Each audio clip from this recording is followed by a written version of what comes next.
All right. Hey, what's up, guys? It's the HPR Chronicles Podcast with Shakur and Smith, the two most handsome podcasters in all of the universe.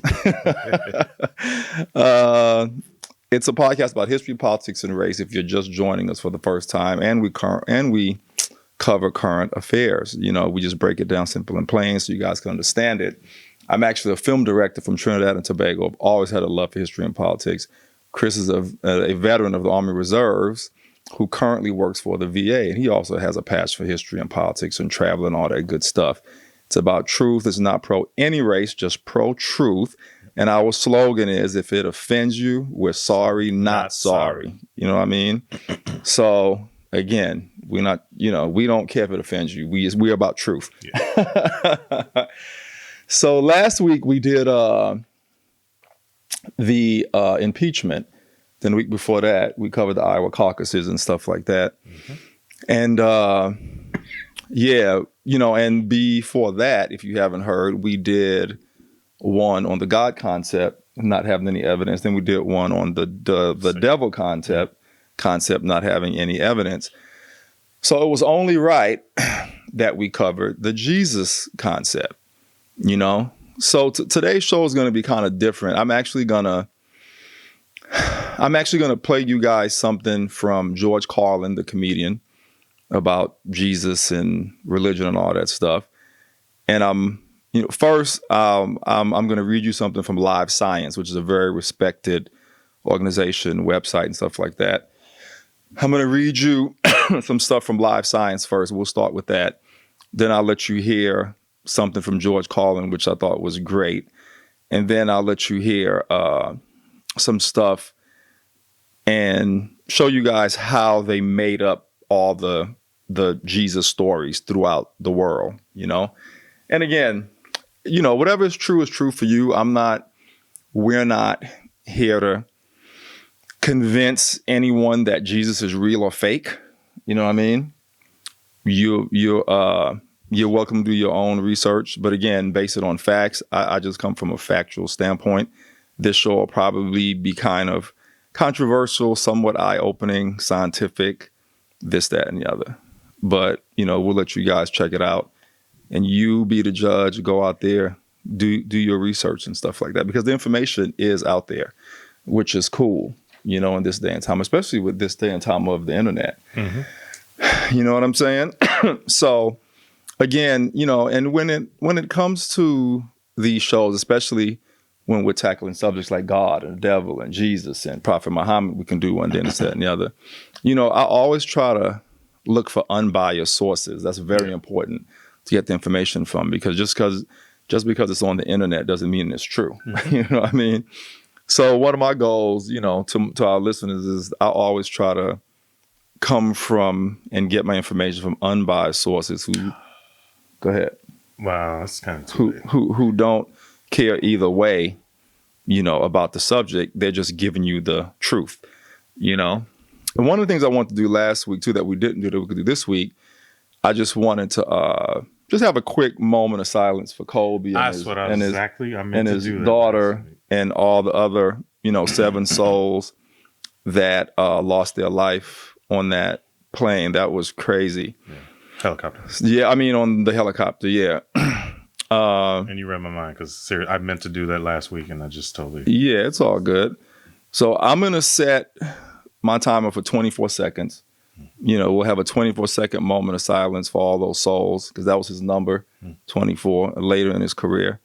And then we'll continue with the show. So we're going to start it right now for all of our listeners.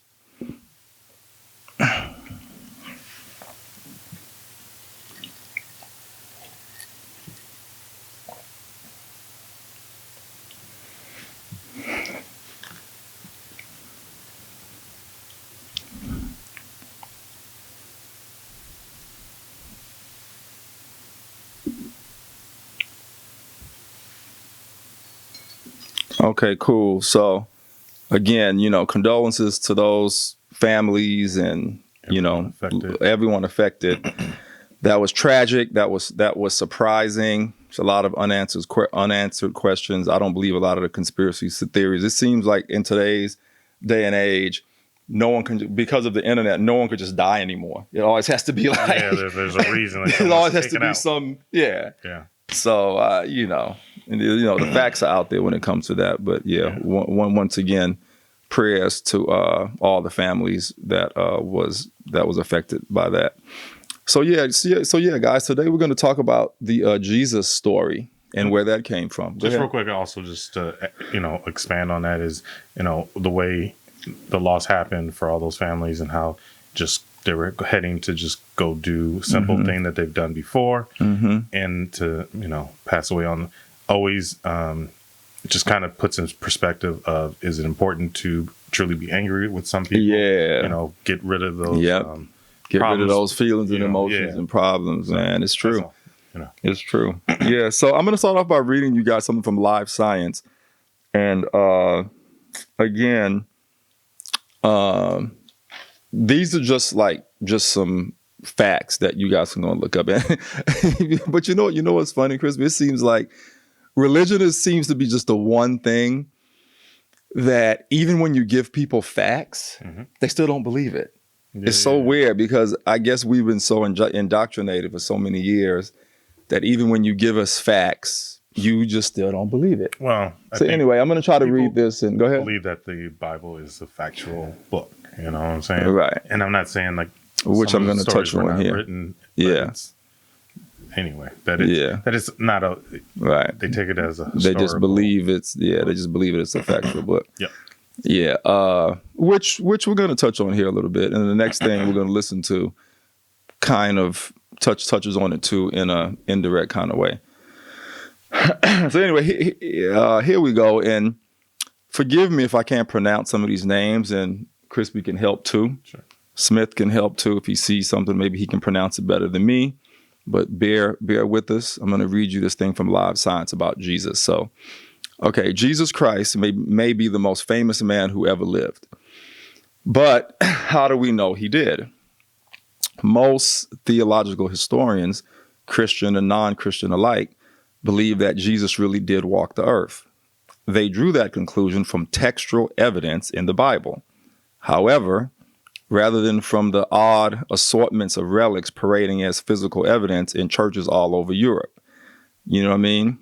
And I don't know if you guys were clear on that statement. These commas may kind of confuse you, but it was basically saying some draw their evidence of Jesus being real from the Bible, then others draw it from the assortments of relics parading as physical evidence in churches all over Europe, because they have things that they say are from that time. Yep.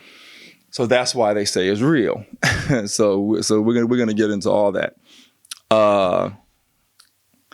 That's because from fragments of text written on bits of parchment to overlay abundant chips of wood allegedly salvaged from his crucifix, none of the physical evidence of Jesus' life and death hold up to scientific scrutiny.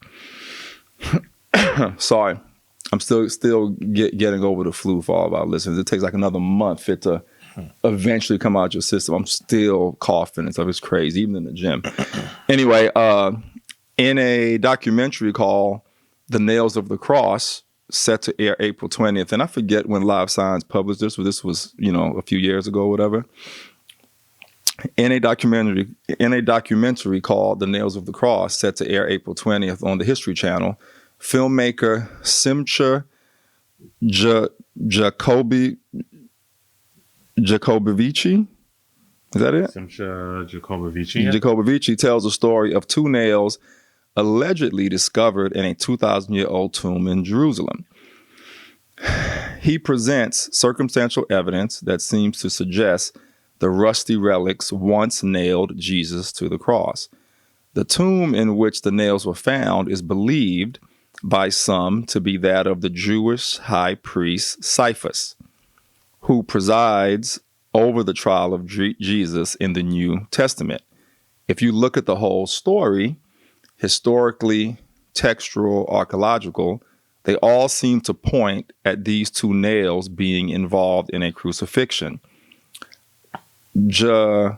Kobavici says in the film. That's what he says. They all seem to point to this crucifixion. And since Cyphus is only associated with Jesus's crucifixion, you put two and two together, and they seem to imply that these are the nails from the crucifixion. And just, I looked up real quick so people know the article was written back in 2011. Okay, so it was 2011 when it came out, the documentary. Well, yeah, but I'm just, because the article was written. Oh, this article was written in 2020. Okay, so the documentary came out that year. Yeah, got you. Thanks. Thanks, Crispy. Yeah. Teamwork makes the dream work. You guys see that? So in their coverage of the new film, Reuters reported that most experts and scholars they contacted dismissed the filmmaker's case as far-fetched and called it a publicity stunt. It turns out publicity stunts abound when it comes to holy hardware. In 1911, English literature, how do you say that? Liturgical? Some of these words are tongue-tied. Let me just say this. In 1911, English scholar Herbert Thurston counted all the nails that were at the time believed to have been used to crucify Jesus. Though only 3 or 4 nails, the exact number is up for debate, were supposed to have pinned Christ to the cross. And that's circa AD 30. In 1911, 30 holy nails were being venerated in treasuries across Europe. So you guys see that? I mean, there was only 4 if this is real, but they had 30. Yeah. So in an entry in the Catholic Encyclopedia, Thurston, a Jesuit himself, offered this explanation for the surplus in hardware. Probably the majority began by professing to be facsimiles, which had touched or contained filings from some other nail whose claim was more ancient. Without conscious fraud on the part of anyone, it is easy for imitations in this way to come in a very brief space of time to be reputed originals. Along similar lines, enough wood chips from the true cross, the cross on which Jesus was crucified, are scattered across Europe to fill a ship. According to this famous remark by the 16th century theologian John Calvin, there is no abbey so poor as not to have a specimen. In some places there are large fragments, as at the Holy Chapel in Paris, at Poitiers, was that it? Yeah. Poitiers, and at Rome, where a good-sized crucifix is said to have been made of it. In brief, if all of the pieces that could be found were collected together, they would make a big shipload. Yet the gospel testifies that a single man was able to carry it. You know what I mean? I'm just showing you guys, for the listeners, the inconsistencies and stuff that was found and all that stuff, how none of it adds up. And, so now let's talk about this biblical blanket. And I had heard about the Turin. The Shroud of Turin. Yeah, but I didn't know what I'm about to read right now. You know what I mean? Perhaps the most famous religious relic in the world, the Shroud of Turin, is believed by many to be the burial cloth of Jesus. The 14 by 4 foot linen blanket, which bears the ghostly image of a man's body, has been worshipped by millions of pilgrims in a cathedral in Turin, Italy. But scientifically speaking, the Shroud of Turin is fake. Radiocarbon dating of the shroud has revealed that it does not date to the time of Christ, but instead to the 14th century. Coincidentally, that's when it first appeared in historical record. In a document written in 1390, Bishop Pierre d'Arcis of France claimed the image of Jesus on the cloth was cunningly painted, a fact attested by the artist who painted it. So again, if you were someone who believed in this cloth, and you can research this stuff on your own. The guy that actually painted admitted that he painted it on the actual cloth. I said that I never knew. Right. Today, hear that it, when they carbon dated it, it didn't hold up. Yeah. Today, the Catholic Church does not officially endorse the Shroud of Turin as authentic, though many of the faithful, including Pope Benedict, have indicated that they personally believe in its holiness, which, like I said at the beginning of the show, it's interesting how when the one subject comes to religion, people don't want to believe what's actually in front of them. Yeah. You know what I'm saying? I mean, right now, if I was to tell you, Crispy, this flask is blue, you know what I'm saying? You see that it's blue. Yeah. You'll believe it. Yeah. But if it's some reason this was religious, you won't believe it. You say, no, it looks green. Yeah. If it was supposed to be a green. If it was supposed to be like that, it's the one subject that has been indoctrinated so deeply in society that even when you give people the facts in regards to religion, they still want to believe what they've been told and taught. It just trips me out. Anyway, a similar relic is the Sudarium of Oviedo, a blood-stained cloth that was supposedly wrapped around Christ's head when he died, and which since AD 718 has taken pride of place in a cathedral in Spain. Blood on the Sudarium is of type AB, common in the Middle East but not in Europe, leading many to believe it's the blood of Christ. However, according to Joe Nickell in his book, Relics of the Christ, University Press of Kentucky 2007, the Sudarium has been carbon dated numerous times to circa AD 695, not long before it showed up in Oviedo. Oviedo, I think I said that right. So now let's talk about the lead lies. 70 metal books allegedly discovered in a cave in Jordan were hailed in recent weeks as the earliest Christian documents, dating them to mere decades after Jesus' death. Scholars called the lead Codex, that's what Codices, yeah. The lead codices. They're written in code and cast in lead, the most important discovery in archaeological history. Even BBC News stated, never has there been a discovery of relics on the scale from the early Christian movement in its homeland and so early in its history. Christians took the books to be proof of the real-life existence of Jesus because one page displayed an image of him. Nearby, a fragment of text reading, "I shall walk uprightly," was interpreted by many as a reference to Jesus' resurrection, strong evidence that it actually happened, coming soon after the fact. But as Life's Little Mysteries reported, the lead codices are fake, a jumble of anachronistic dialects and borrowed images probably forged within the past 50 years. The image they are saying is Christ is the sun god Helios from a coin that came from the island of Rhodes. Oxford archaeologist Peter Thoneman told the press, there are also nonsense inscriptions in Hebrew and Greek. The main scholar who had been backing their authenticity was later revealed to be a fringe thinker with no real credentials. Fake Christian relics such as the codices are relatively common, said Kimberly Bowles, a Roman and Greek archaeologist at the University of Pennsylvania. Modern people's urge to find material evidence from the first 2 centuries of Christianity is much stronger than the actual evidence itself.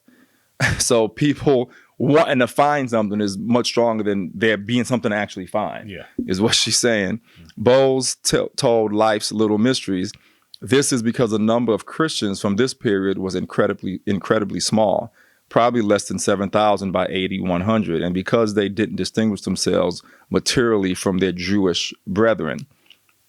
So the sacred scrolls, I'm sure you guys have heard of that.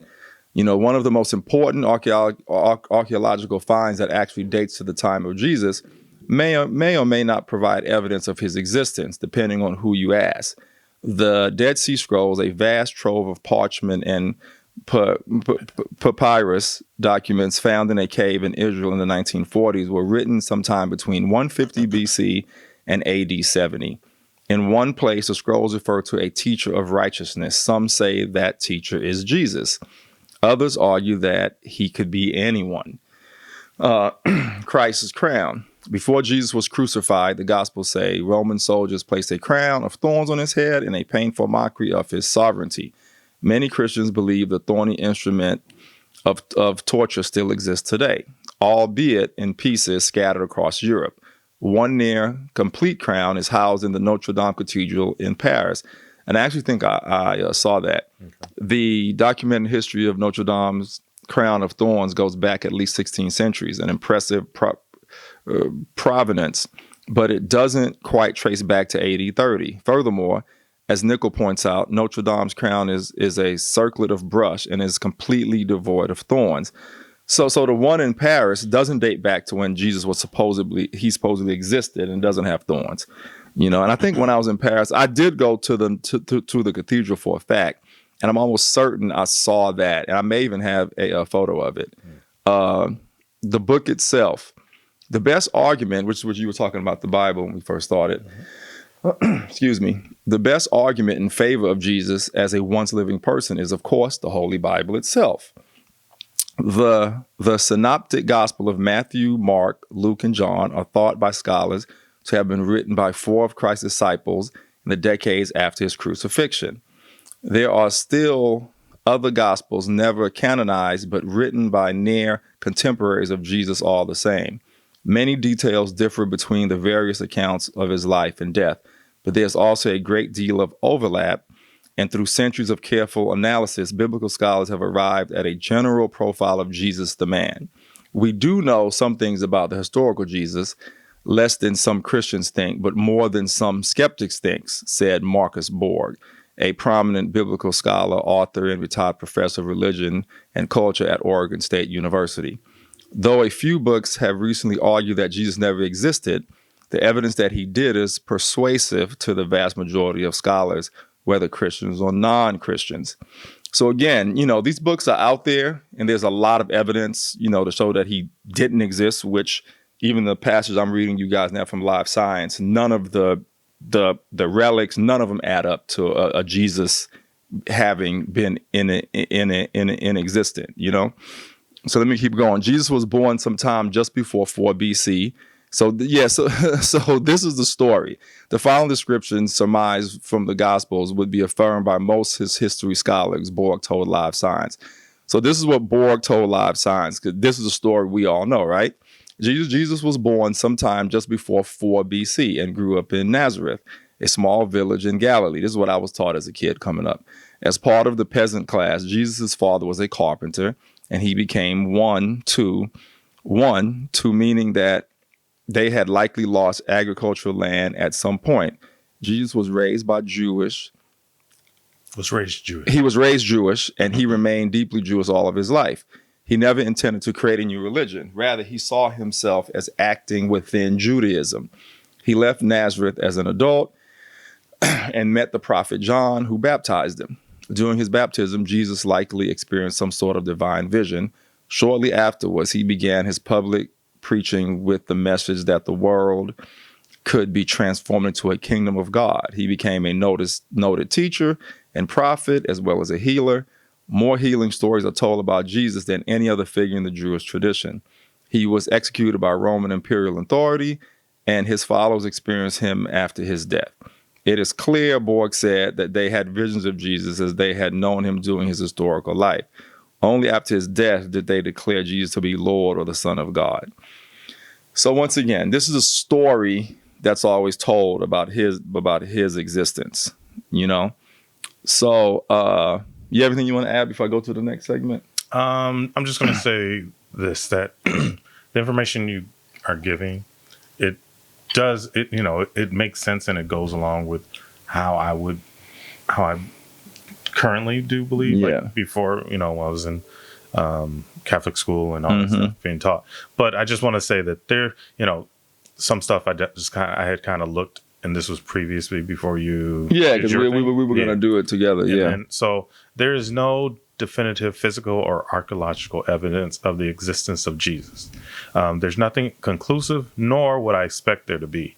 And the gentleman who says this, and this is off of history.com. I cannot pronounce his name. Okay. Yeah. So, and the reason why he says that is because peasants don't normally leave an archaeological trail. Okay.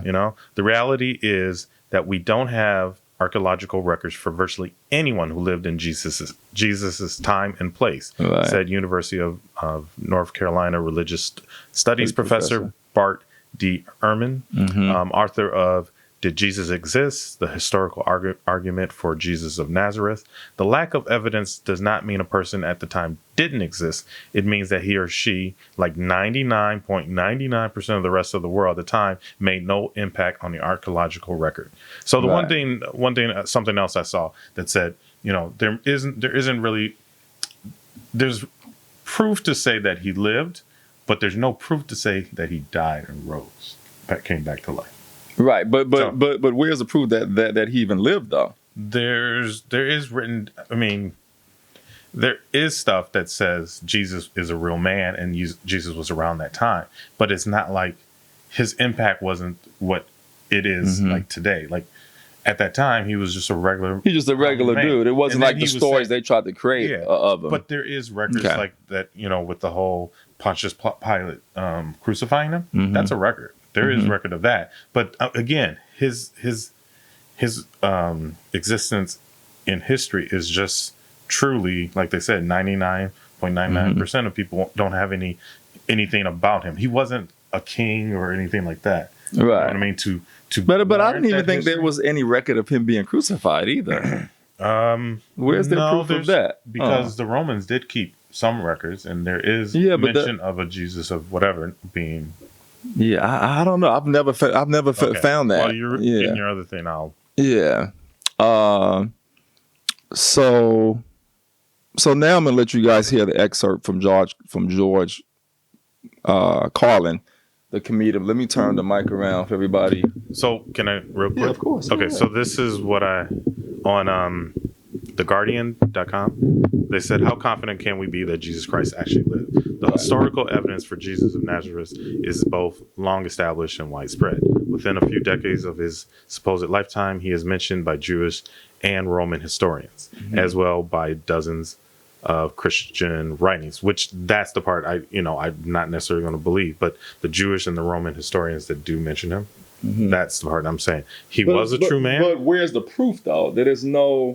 There's never anything ever been found that actually happened, though. Never. What are you asking? Because I'm saying that Jesus was a real man and that he actually walked the world. Right. I mean, he walked around. I'm not saying that any of the other that stuff he was really crucified. Correct. I mean, I'm actually saying I'll say that he was crucified, but I'm not saying that the stuff that they found was facts. Was anything to prove the stuff that they find, the relics that most people are believing are just stuff people are using. They just wanted to say it was something. Correct. But yes, he was a real man who actually did walk the earth, but his impact is different than what it truly was. Yeah, and also obviously the story that they try to connect him to this holy figure and stuff is also false, and him being connected to God is also false then and all that. You know what I'm trying to say?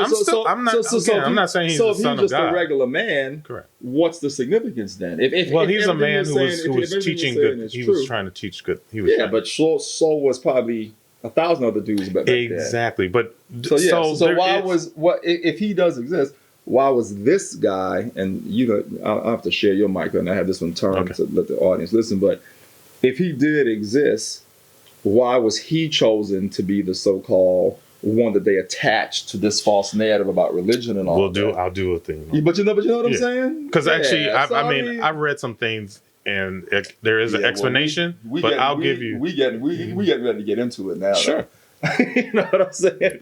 For everybody that didn't know what they're about to find out, they're about to find out some interesting stuff. And you guys can research this stuff all on your own, but just to, let me borrow Chris's mic real quick, just to kind of preface before I get into this, this just shows you where the Jesus story came from, how it started in Egypt and how every sect of the planet had the exact same story. Gotcha. You know what I mean? And where that all came from. Okay. But first I'm going to play an excerpt from one of George Carlin's stand-up comedian shows, because it's such a great excerpt and like what he says about religion. It's so good. So here we go.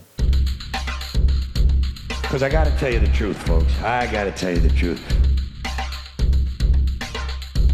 When it comes to bullshit, big time, major league bullshit, you have to stand in awe of the all-time champion of false promises and exaggerated claims, religion.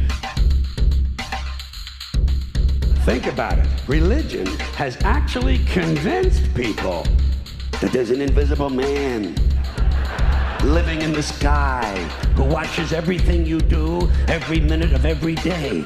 And the invisible man has a special list of 10 things he does not want you to do. And if you do any of these 10 things, he has a special place full of fire and smoke and burning and torture and anguish where he will send you to live and suffer and burn and choke and scream and cry forever and ever till the end of time. But he loves you.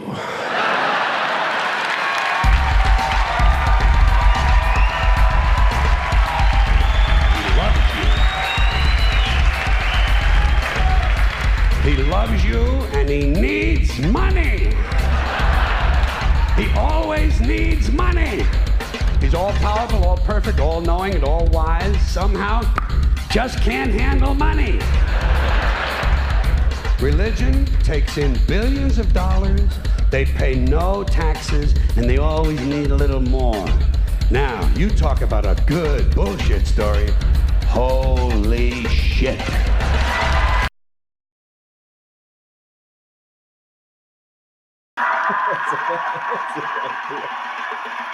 Dude, I'm sorry. That's got to be one of the best excerpts I've heard in a funny way. Yeah. Just explaining religion and what it's all about.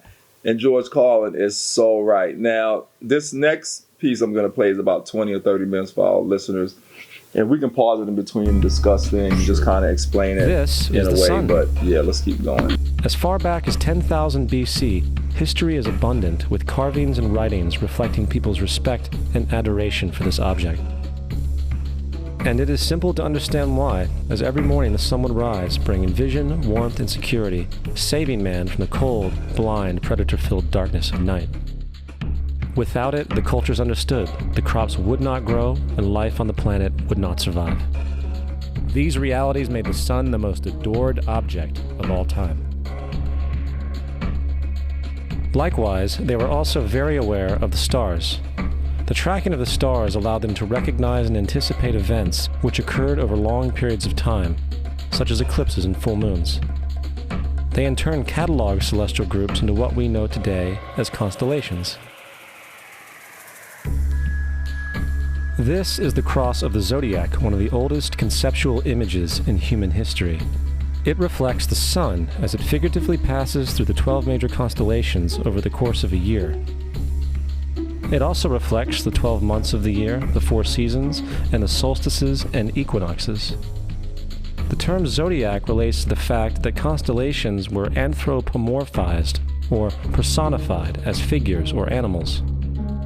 In other words, the early civilizations did not just follow the sun and stars, they personified them with elaborate myths involving their movements and relationships. The sun, with its life-giving and saving qualities, was personified as a representative of the unseen creator or God, God's Son, the light of the world, the savior of humankind. Likewise, the 12 constellations represented places of travel for God's Son, and were identified by names, usually representing elements of nature that happened during that period of time. For example, Aquarius, the water bearer, who brings the spring rains.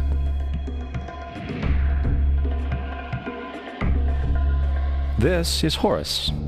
He is the sun god of Egypt of around 3000 BC. He is the sun anthropomorphized, and his life is a series of allegorical myths involving the sun's movement in the sky. From the ancient hieroglyphics in Egypt, we know much about this solar messiah. For instance, Horus, being the sun or the light, had an enemy known as Set, and Set was the personification of the darkness or night. And, metaphorically speaking, every morning Horus would win the battle against Set, while in the evening Set would conquer Horus and send him into the underworld. It is important to note that dark versus light, or good versus evil, is one of the most ubiquitous mythological dualities ever known, and is still expressed on many levels to this day. Broadly speaking, the story of Horus is as follows. Horus was born on December 25th of the Virgin Isis Mary. His birth was accompanied by a star in the east, and upon his birth he was adored by 3 kings. At the age of 12, he was a prodigal child teacher, and at the age of 30, he was baptized by a figure known as Anup, and thus began his ministry. Horus had 12 disciples he traveled about with, performing miracles such as healing the sick and walking on water. Horus was known by many gestural names such as the Truth, the Light, God's Anointed Son, the Good Shepherd, the Lamb of God, and many others. After being betrayed by Typhon, Horus was crucified, buried for 3 days, and thus resurrected. These attributes of Horus, whether original or not, seem to permeate many cultures of the world, for many other gods are found to have the same general mythological structure. Attis of Phrygia, born of the Virgin Nana on December 25th, crucified, placed in a tomb, and after 3 days was resurrected. Krishna of India, born of the Virgin Devaki, with a star in the east signaling his coming. He performed miracles with his disciples, and upon his death was resurrected. Dionysius of Greece, born of a virgin on December 25th, was a traveling teacher who performed miracles such as turning water into wine. He was referred to as the King of Kings, God's only begotten Son, the Alpha and Omega, and many others. And upon his death, he was resurrected. Mithra of Persia, born of a virgin on December 25th, he had 12 disciples and performed miracles, and upon his death was buried for 3 days and thus resurrected. He was also referred to as the Truth, the Light, and many others. Interestingly, the sacred day of worship of Mithra was Sunday. The fact of the matter is, there are numerous saviors from different periods from all over the world which subscribe to these general characteristics. The question remains, why these attributes? Why the virgin birth on December 25th? Why dead for 3 days in the inevitable resurrection? Why 12 disciples or followers? To find out, let's examine the most recent of the solar messiahs. Jesus Christ was born of the Virgin Mary on December 25th in Bethlehem. His birth was announced by a star in the east, which 3 kings or magi followed to locate and adorn the new Savior. He was a child teacher at 12, and at the age of 30 he was baptized by John the Baptist, and thus began his ministry. Jesus had 12 disciples, which he traveled about with, performing miracles such as healing the sick, walking on water, raising the dead. He was also known as the King of Kings, the Son of God, the Light of the World, the Alpha and Omega, the Lamb of God, and many, many others. After being betrayed by his disciple Judas and sold for 30 pieces of silver, he was crucified, placed in a tomb, and after 3 days was resurrected and ascended into heaven. First of all, the birth sequence is completely astrological. The star in the east is Sirius, the brightest star in the night sky, which, on December 24th, aligns with the 3 brightest stars in Orion's belt. These 3 bright stars in Orion's belt are called today what they were called in ancient times, the 3 kings. And the 3 kings and the brightest star, Sirius, all point to the place of the sunrise on December 25th. This is why the 3 kings follow the star in the east, in order to locate the sunrise, the birth of the sun.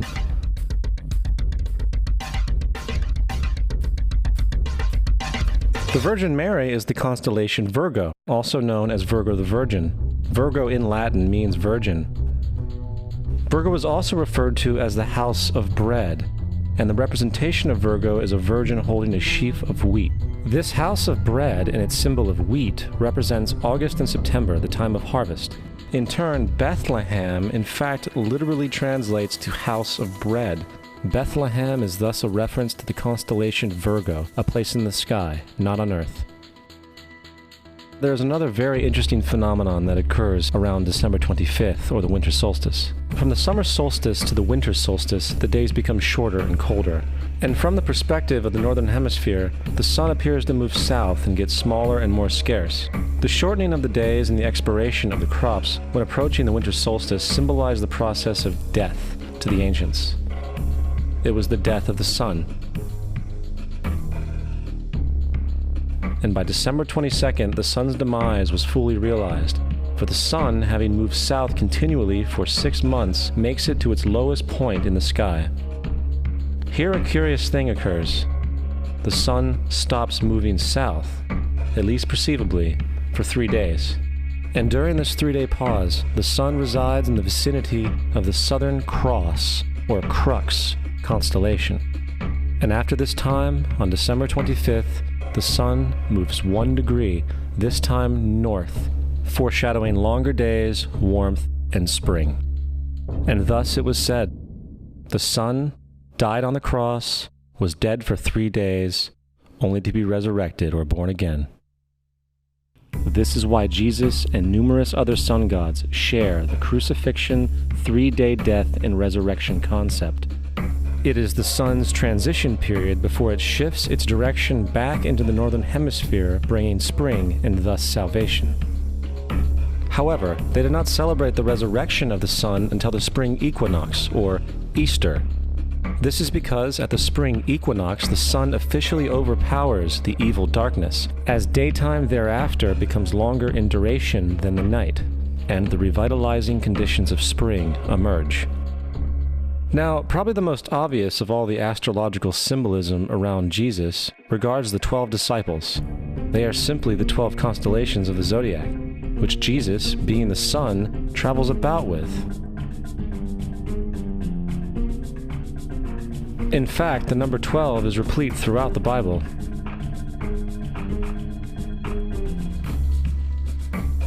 Coming back to the cross of the Zodiac, the figurative life of the sun, this was not just an artistic expression or tool to track the sun's movement.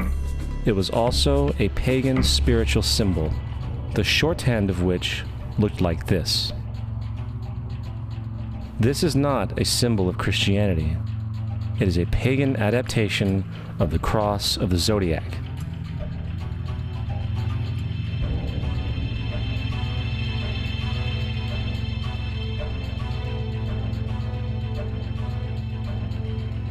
This is why Jesus in early occult art is always shown with his head on the cross, for Jesus is the Son of God, the light of the world, the risen Savior, who will come again, as it does every morning, the glory of God, who defends against the works of darkness, as he is born again every morning, and can be seen coming in the clouds, up in heaven, with his crown of thorns, or sun rays.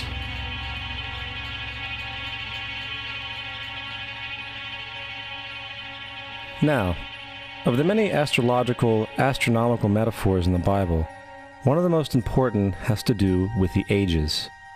Throughout the scriptures, there are numerous references to the age. In order to understand this, we need to be familiar with a phenomenon known as the precession of the equinoxes.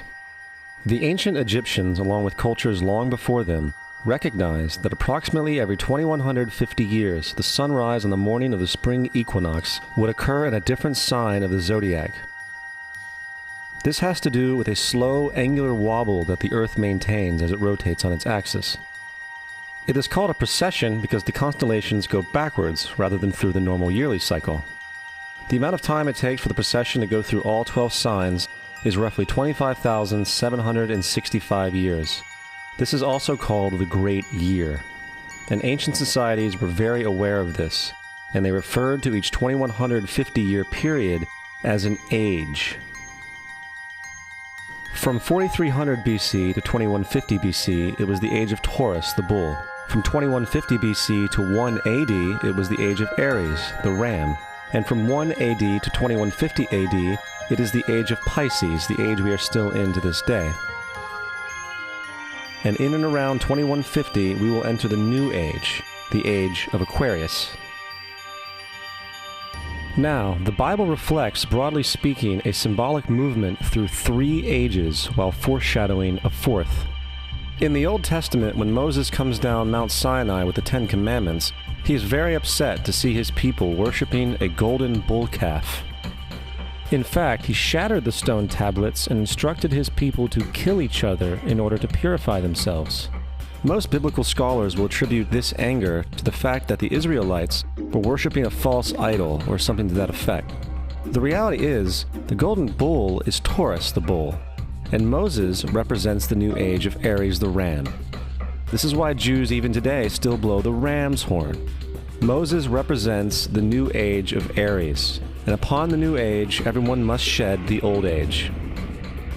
Other deities mark these transitions as well, such as Mithra, a pre-Christian god who kills the bull in the same symbology.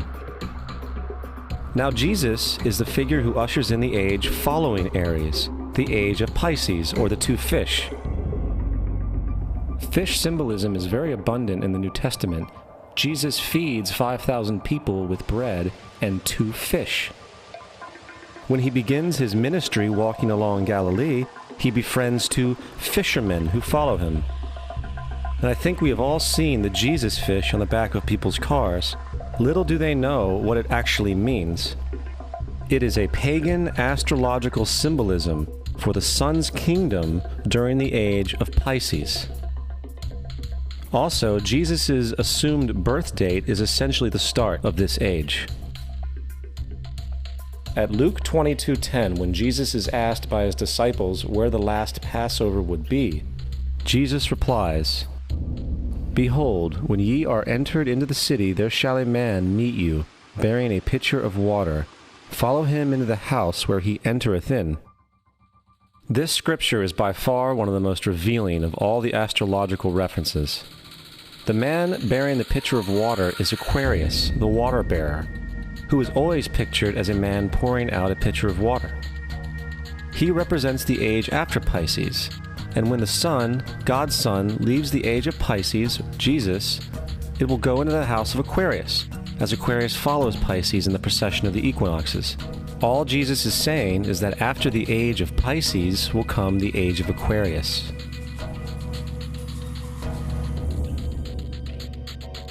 Now, we have all heard about the end times and the end of the world. The cartoonish depictions in the book of Revelation aside, the main source of this idea comes from Matthew 28:20, where Jesus says, "I will be with you even to the end of the world." However, in the King James Version, world is a mistranslation, among many mistranslations. The actual word being used is eon, which means age. I will be with you even to the end of the age, which is true, as Jesus' solar Piscean personification will end when the sun enters the age of Aquarius. The entire concept of end times and the end of the world is a misinterpreted astrological allegory. Let's tell that to the approximately 100 million people in America who believe the end of the world is coming. Furthermore, the character of Jesus being a literary and astrological hybrid is most explicitly a plagiarization of the Egyptian sun god Horus. For example, inscribed about 3,500 years ago on the walls at the Temple of Luxor in Egypt are images of the Annunciation, the miracle conception, the birth, and the adoration of Horus. The images begin with Thoth announcing to the Virgin Isis that she will conceive Horus, then Neph, the Holy Ghost, impregnating the Virgin, and then the virgin birth and the adoration. This is exactly the story of Jesus' miracle conception. In fact, the literary similarities between the Egyptian religion and the Christian religion are staggering.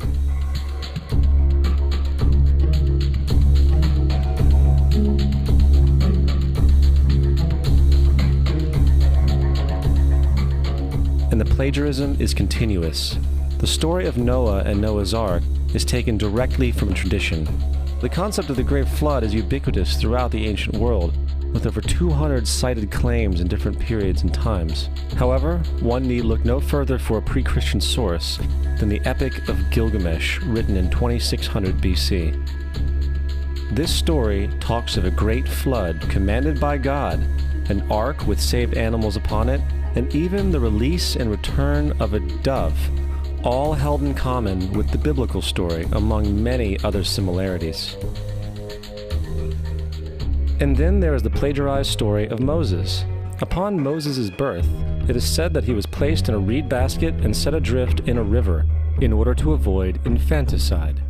He was later rescued by a daughter of royalty and raised by her as a prince.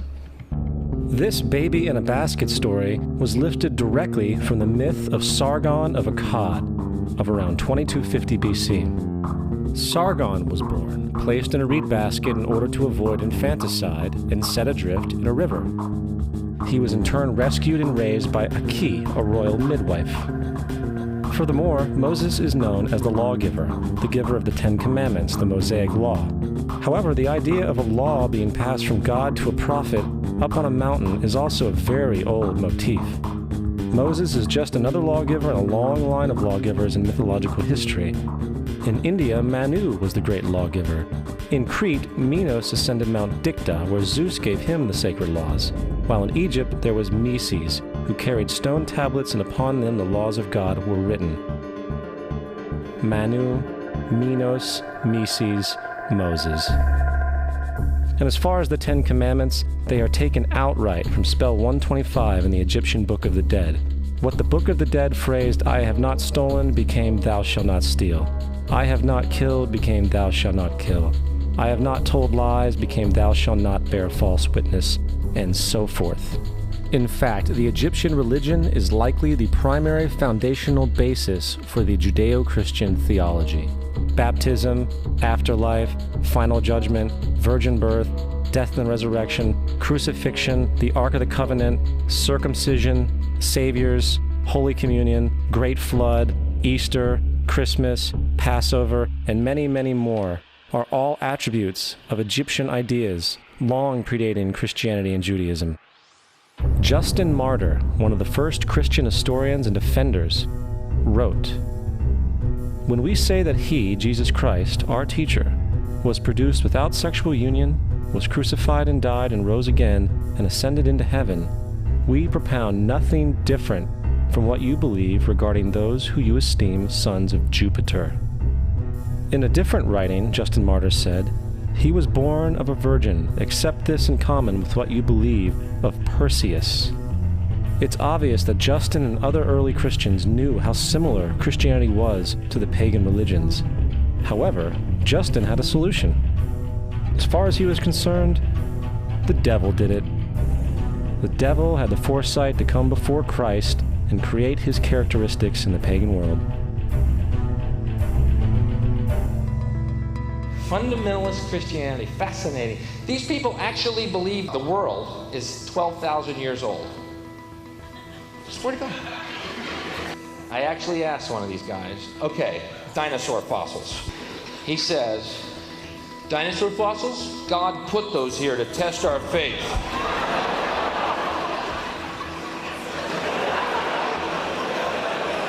I think God put you here to test my faith, dude.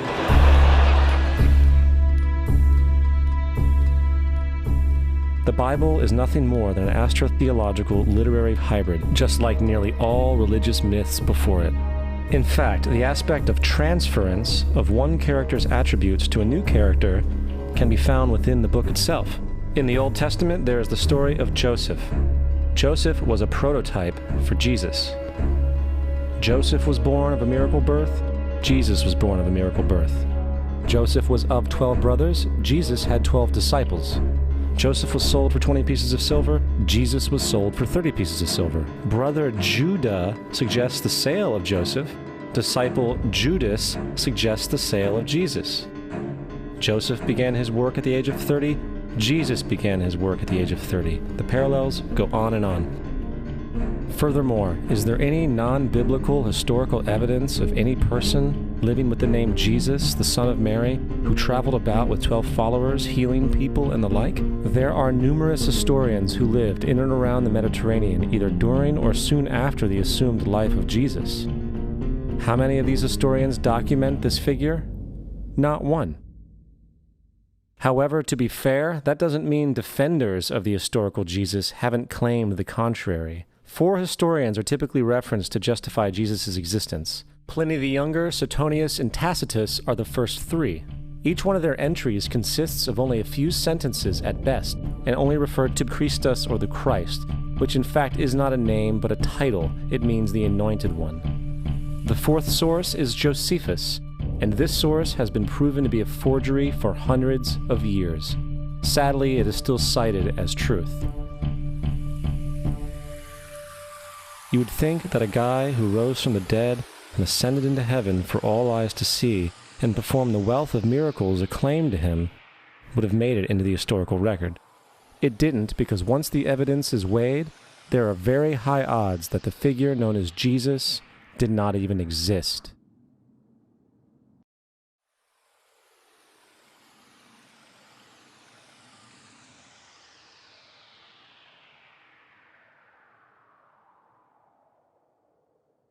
We don't want to be unkind, but we want to be factual.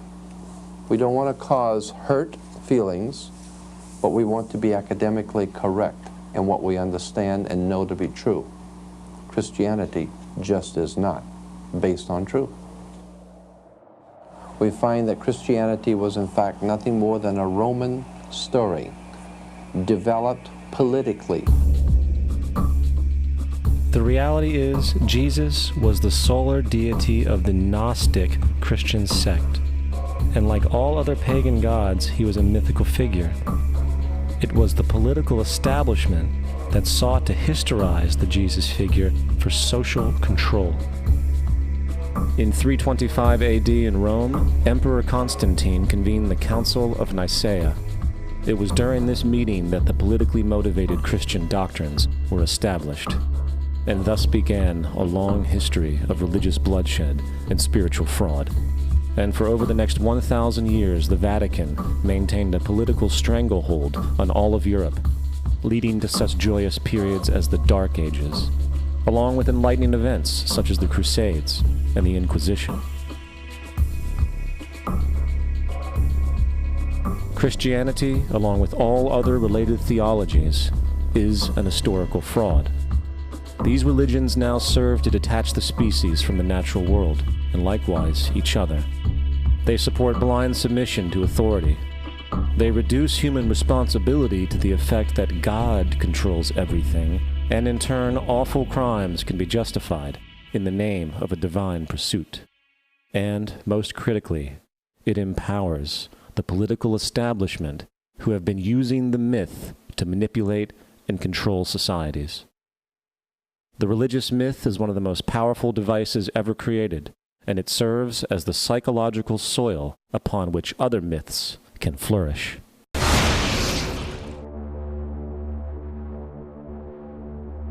A myth is an idea that, while widely believed, is false. In a deeper sense, in the religious sense, a myth serves as an orienting and mobilizing story for a people. The focus is not on the story's relation to reality, but on its function. A story cannot function unless it is believed to be true in the community or the nation. It is not a matter of debate.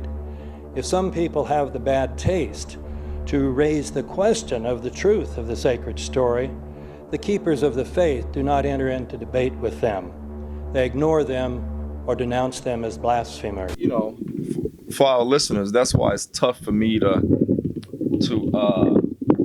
believe the story of Jesus, because me knowing that it's all just taken from Horace. I mean, every single thing about it. So kind of like what you were saying before, there was this guy. Well, I'm not so sure if there was this guy, he's meaningless, because everything that they said this guy is from Horus of like Egypt. So did they just pick an arbitrary guy and place the story on him and go, follow this guy? You know what I'm trying to say? Because answer, none of it is real. It's I would say the answer is kind of a yes. That what they did, they had it. So I remember someone, and it also, if you remember the movie Da Vinci Code, it kind of talked in there too. It's almost like, Jesus was a real man, did some good things, and they decided enough to use him as the figure for to create all these lies and stuff and stories. Well, to create a religion. Because as I just showed you, you know, there's no murder, there's no resurrection, there's no Virgin Mary, there's no none of that stuff. It's all just life and, you know, the sun and the moon and the stars. You know what I'm trying to say? Yeah. So they basically just chose some arbitrary guy and placed this story on him that had been around for thousands of years and said, okay, believe this. So this is just to add another thing, because what again on the Guardian website, it goes, what did non-Christian authors say about Jesus? As far as we know, the first author outside the church to mention Jesus is the Jewish historian Flavius Josephus, who wrote a history of Judaism around AD 93. He has two references to Jesus. One of them is controversial because it's thought to be corrupted by Christian scribes, probably turning Josephus's negative account into a more positive one, but the other is more suspicious. A reference to James, the brother of Jesus, the so-called Christ. About 20 years after Josephus, we have the Roman politician Pliny and Tacitus, who held some of the highest offices of the state at the beginning of the 2nd century AD. From Tacitus, we learn that Jesus was executed while Pontius Pilate was the Roman prefect in charge of Judea, and Tiberius was emperor. So back in AD 26 to AD 36 was when Pontius Pilate was in charge, and then Tiberius was emperor from AD 14 to AD 37. And reports that fit with the time frame of the Gospels, Pliny contributes the information that where he was governor in northern Turkey, Christians worship Christ as a god. Neither of them liked Christians. Pliny wrote of their pig-headed obstinance, and Tacitus called their religion a destructive superstition. So again, I just want to say the man was real, but I understand the other parts that you're breaking down, because that's true. I do think that that's true, that what they did was they took that, you know, Jesus, and for whatever reason decided to use him as the latest figure, like all the other countries did before. Jesus was the last one, actually. Yeah. And so that story had already existed. So for me personally, I don't believe it at all. I just think that just like all the other countries and societies, they just created the story and just created a figure, and that Jesus was our version of it. That's what I think.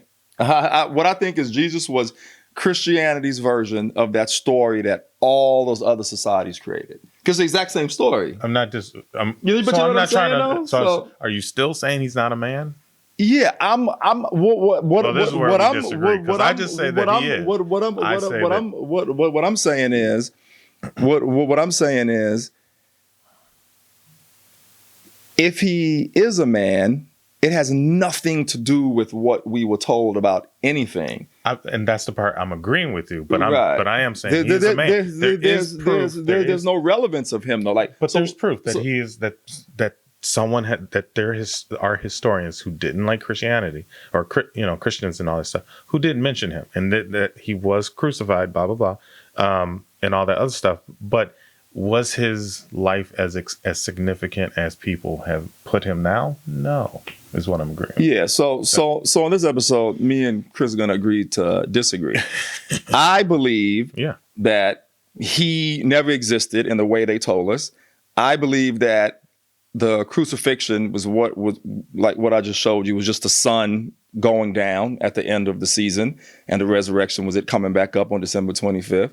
I believe that Christianity was the last of all the different things I showed you, and they just created another story with another fake guy. Because to me, if none of the stories that they created around him, which is fake, is actually real, then what's the significance of saying there was actually a person then? You know what I'm trying to say?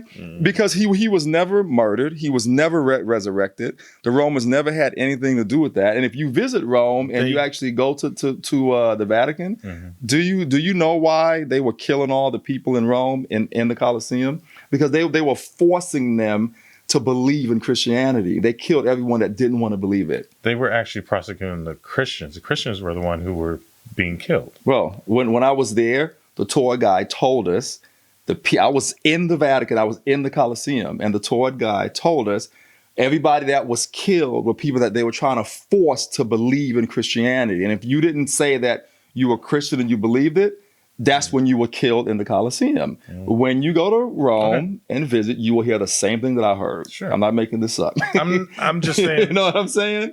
And for me, and that could be a thing that I was. And for me, that was eye opening because I didn't know that that's what happened in the Colosseum. Okay, you know what I'm saying? But the lady explained it. She said, they were trying to force people. She told us the whole story, what happened in Rome. Okay. She said they were trying to force people to follow Christianity and they didn't want to. Okay. And they were slaughtering them because they did not want to follow Christianity. Okay. And me, like everyone else in the crowd, was shocked. And to any of our listeners, if you've been to Rome, if you've been to the Vatican, if you've done the tour, please comment, because I don't want to sound like a lie. I know it may be shocking to a lot of people if you know all those stories and stuff. So for me, to me, whether the man was real or not is irrelevant, because my point is every story that surrounds him is actually fake. So what's the point of believing that there was some man? To me, that's just like my friend in the gym.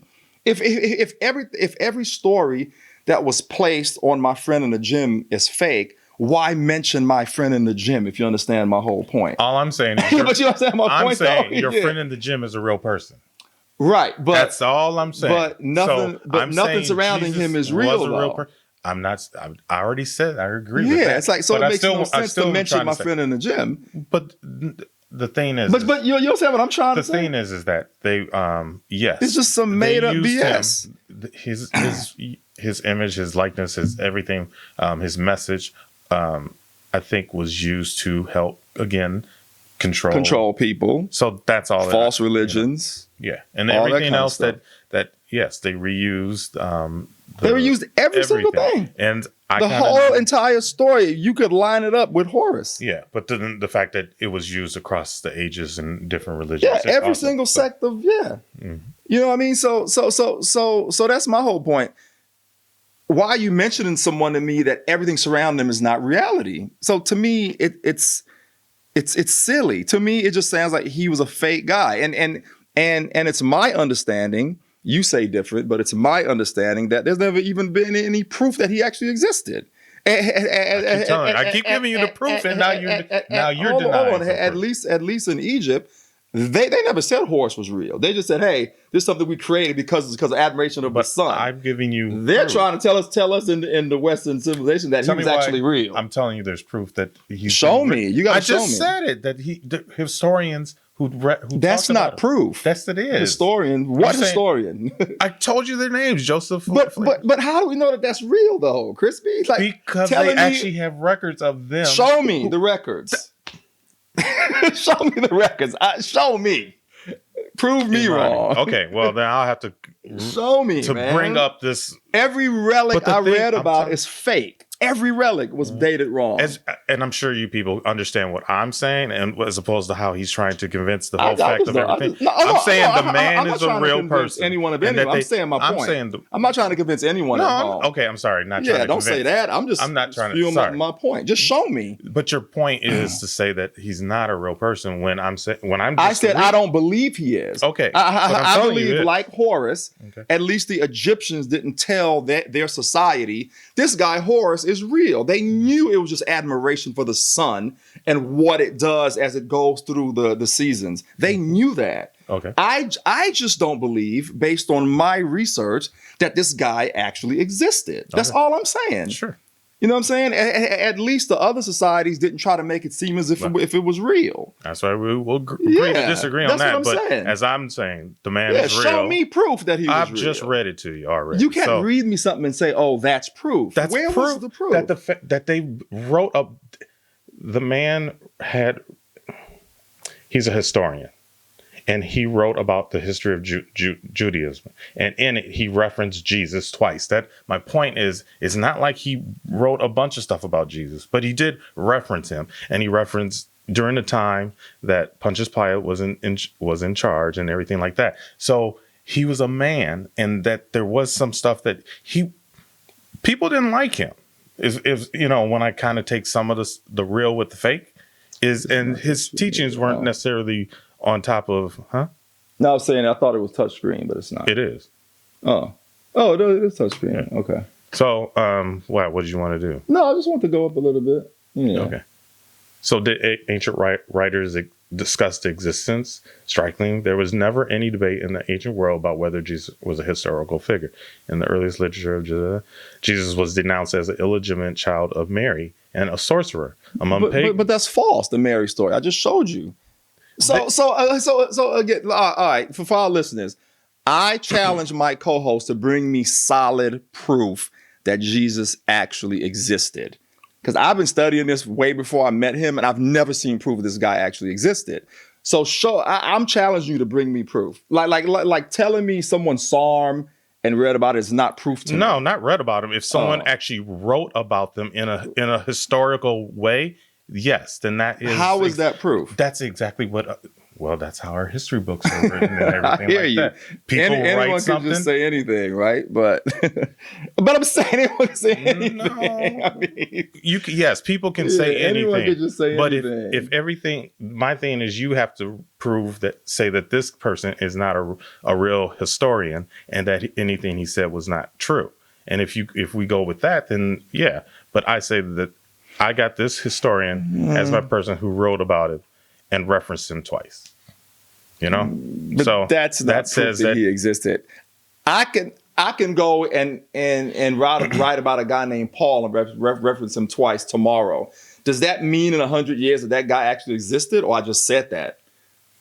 But you know what I'm trying to say? Give me solid proof. Like for example, if you're a historian and you're writing about Paul, it doesn't matter who I am. Anyone can say they're a historian. Let me just say this: if in the live science thing that I read, it said, yeah, we found a few nails, it was carbon dated correctly, I'd be with you. I'm not talking that. See, that's the part Give me you want. proof. No, that's okay. As people, I'm just going to now just talk to the audience and just say that you can have proof. Obviously, as I said, he was a peasant. He was a little man. His significance was not all that at the time. So there would be no reason for anyone to keep anything of historical about him. So there's no proof then. You're saying there's no proof that on the stuff that like the shroud, the nails, none of that would have been kept around. The cross that he had, no one would have kept that stuff around. So you're saying the only proof is that someone said they read about him.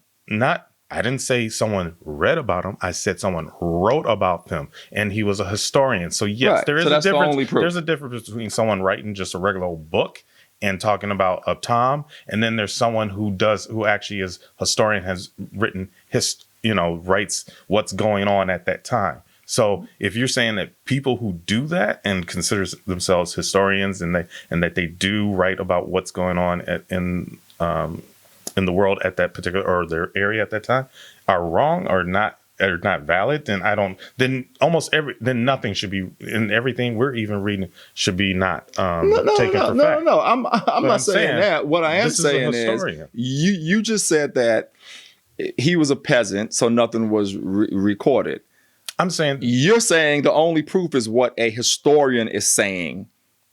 A historian mentioned him twice, referenced him twice. And that's the only proof you have that he existed. So far, yeah. Okay. I'm going to leave it there. You know what I'm saying? I'm going to leave it right there. But there's someone who said that he was around and they talked about him, whatever. Right, yeah. I mean, I could say Mary was around last week. Again, you're not a historian, so you could say matter. But that doesn't matter because you're not a historian. But if you're actually trying to record what's going on in your country or whatever, right, and you're accurate. So you're saying if everything else he writes about was accurate, then him referencing Jesus would be accurate. No, right. So you're saying you're saying a guy back then who said he was a historian read about a figure named Jesus that's actually meaningless, and every story surrounding him is actually fake. But I'm supposed to believe that he actually existed. That's what you're telling me.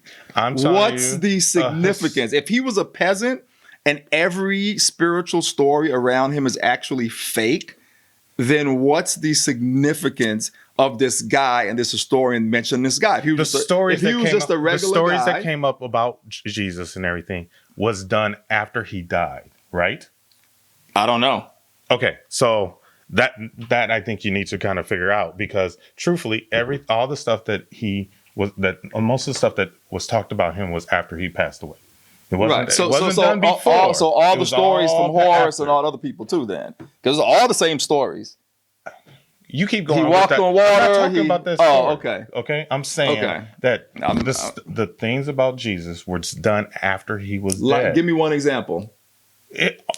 So the stories you're talking about, like his birth, his death, birth and death, all that stuff was done after he was dead, right? The stories were done after he was dead? Correct. The Bible was made after he died. But those stories had already existed thousands of years before he even existed. The Bible was written after Jesus died. Which they got from other societies way before it was written. Are you not going to agree? Yeah, I'm listening to you. Okay, I'm asking you a question. Was the Bible written after he was dead? You tell me. I'm not a biblical historian. So you think the Bible was written before? You tell me. You tell me. The Bible was written after he was dead. Great. I'm glad you actually said that. Everything they talk about in the Bible is from the stuff way before Jesus existed. Can we go slowly about this for a second? Whether it was written after he was dead or not, who cares? If it was written when he was alive, it's false. The stuff they put in there after he died is false. What difference does it make? The difference is that they used him as a figure to make the Bible. To control people. And you know what? I'm sorry. We keep talking about the Bible. And really the thing is, it's the New Testament is what it is. That's the part that really got changed. So you got a bunch of stories to control people. But I'm not disagreeing. I'm just trying to get you to also realize that he's a man. They chose to use him for a particular reason. That's the point that you're trying to find. I think he's just a figure that they chose to use for a particular reason. I will find out why he was used as the person. Show me proof. I mean, they could have picked any figure though. They could. It didn't have to be him. Right now, we could be. They could have picked any figure. John or George or they whatever. They could have picked any figure. Correct. They could have. And use the exact same stories. Correct. That's why I don't believe it's real. That's my point. Okay. You know what I'm saying? Anyway, guys. I say that they took a real person who was doing good things, and then that's why they chose. No, I got you. Like I said, show me some proof. I will do that next time. Yeah, I'm challenging out my co-hosts to show me some proof. So sometimes you get heated on the show. That makes it fun for you guys, I know. You know what I'm saying? All I wanted to do was just show you guys how and where all these stories actually came from. You know what I mean? And Horus, everything that I talked to you guys, all that stuff can be proven, and you guys can go back and look at it yourself. You can go to Egypt and even see the Luxor, where all the stories came from. It's all available out there. Anyway, so February 12th, on this day in history, in 1907, gospel singing great Roberta Martin was born. In 1909, the NAACP was founded, February 12th, in 1909. I didn't know that. And then in 1934, basketball legend, Boston Celtics great Bill Russell was born. Nice. 1934, February 12th. And this is all like pertaining to Black history. On this day in 1956, the first Black late night talk show host, Arsenio Hall, was born. February 12th. It is Aquarius season. My birthday is in 2 days. So, yeah. So anyway, guys, that's our show. Like I said, sometimes it gets heated, but I kind of like it because people like drama. They like when stuff gets heated and stuff like that. I see it on all the other podcasts. It's a lot of fun to watch. So I'm sure you guys will have fun watching us. And if you're listening, you're probably going to have fun listening to us.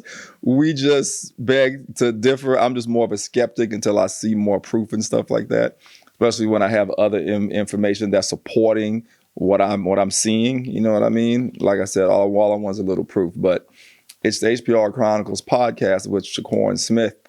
That was our take on Jesus. And go back and listen to God concept. Go and listen to the devil concept. I don't believe in him either. You know what I'm saying? Just so you guys know. So don't forget to subscribe on ISDNT Group Digital. Listen where you get your podcast. We definitely appreciate the support. Don't forget to follow us on social media. And we'll see you guys next week. Yeah, my birthday is in a couple of days. Mm-hmm. I'll be gone for a few days. Yeah, then we can, yeah. So we'll definitely see you guys next week. And we will have to do some Yeah, because I'll be going to Chicago. Oh yeah, that's right. Yeah. Not Smith is leaving as well for about 2 weeks, I think, right? Yeah. A week and a half. I was actually going to go to Australia, but I'm not. So we'll definitely make sure we get him on camera before he leaves. And maybe he'll bring us some proof too. Yep. You know what I'm saying? All right, guys. Thanks for tuning in. Like this probably gets a little heated. Hope you guys had some fun and got some good information. I will put this documentary, Zeitgeist, in the description. I'm definitely going to give them credit because it was their excerpt that I actually played. So all that information will be in there. You guys can go and watch the whole doc. It's in pieces. Some is about Jesus. Some is about 9/11. You got to watch the piece on 9/11. It's mind blowing. Yeah. So I'll put all that in there and give those guys credit, and definitely mention George Carlin as well. I don't want YouTube to be like, we can't play this. The podcast streaming apps don't care. It's more YouTube. Okay. That just make sure you just give them the credit and stuff like that. Got it. So anyway, hope you guys enjoyed the show, and we'll see you guys after my birthday. Yeah. Peace. Next time. Peace.